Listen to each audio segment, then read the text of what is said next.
Dear friends, today I am going to discuss how to differentiate between TASS and endophthalmitis. Let us assume the situation that one fine day you have operated 3 cases for cataract surgery, you have done nice phacoemulsification with foldable oil, there is no problem in the surgery, but when you open up the patch in next day for the dressing, you feel devastated by seeing the horrible post-operative result that the eye is full of corneal edema, there is a fibrin reaction with hypopyon. You never expected this kind of result. Next day, in spite of a beautiful surgery, you are in dilemma. What is it? Is it endopt or is it TASS? What should I do now? Should I give intravitreal?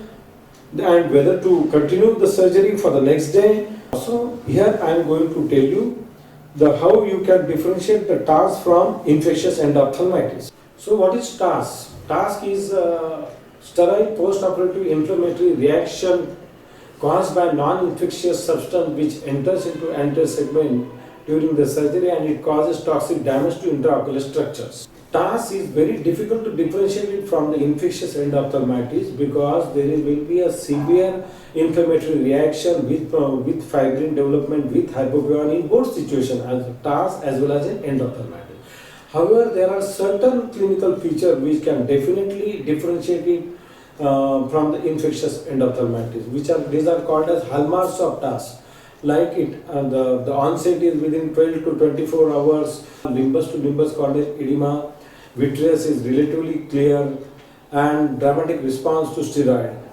But none of these signs are specific enough to diagnose TASS or exclude infectious endophthalmitis. The causes of TASS: it is a non-infectious reaction to toxic substance that enter inside the eye. For example, irrigating solution, viscoelastic, intracameral drug like pilocarpine, moxifloxacin, chemical residues. So let us compare each clinical feature of TASS and infectious endophthalmitis in detail.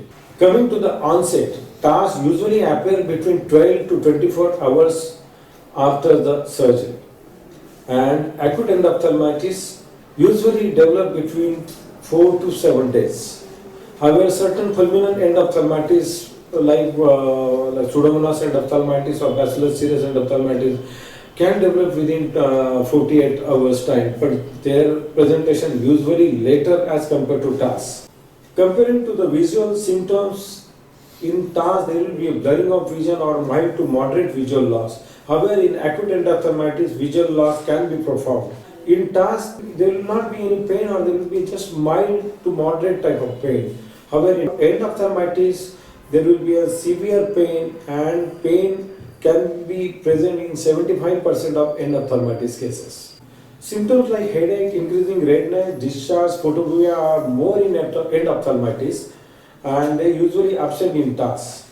Upper lid edema is usually present in acute endophthalmitis cases and lid edema in TASS is usually uncommon. Signs like conjunctival congestion and chemosis are usually more often in endophthalmitis cases, and in TASS these signs are minimal. Now coming to the corneal edema. Corneal edema in TASS is variable and widespread, and it is the hallmark of the TASS. There will be a diffuse total corneal edema from limbus to limbus. Corneal edema in endophthalmitis will be localized and more patchy. The pupil in TASS will be dilated, irregular, and it is fixed. It will not react to light because of sphincter damage. And the pupil in endophthalmitis may be miotic, may be variable. AC reaction, there will be mild to severe reaction with sales, flare and hypopyon, fibrin formation over the iris and over the anterior surface of the iris. In TASS, exudate usually white. In acute endophthalmitis, there will be marked inflammatory response in the AC with hypopyon and exudate usually yellowish. Intraocular pressure in TASS usually on higher side, sometimes it can go as high as up to 40 to 60 millimeters of mercury.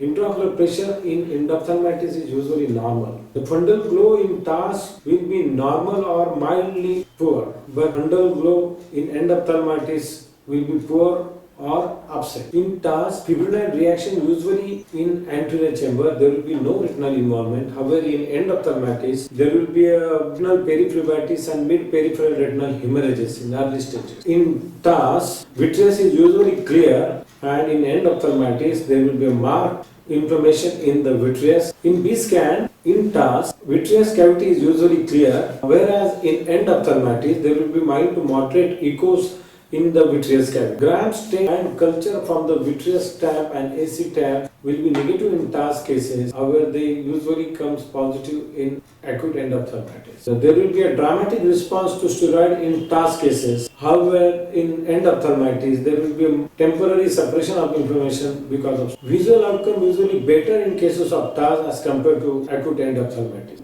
There will be a dramatic response to steroid in TASS cases. You have to give topical steroids, systemic steroids, and also you can give IV steroids like dexamethasone or hydrocortisone at least for 5 days. These are the photographs of resolution of TASS following cataract surgery. So dear friend, how to prevent TASS? Never use chemical sterilization for your ophthalmic instruments. Avoid detergent and enzymatic powder to clean ophthalmic cannulated instruments. After the surgery, clean all your instrument thoroughly, make them dry.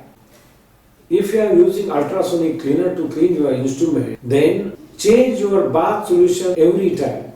Minimize intracameral drugs like moxifloxacin, pilocarpine, adrenaline, lignocaine, and finally use good quality of irrigating solutions, viscoelastic materials and oils. Thank you for listening.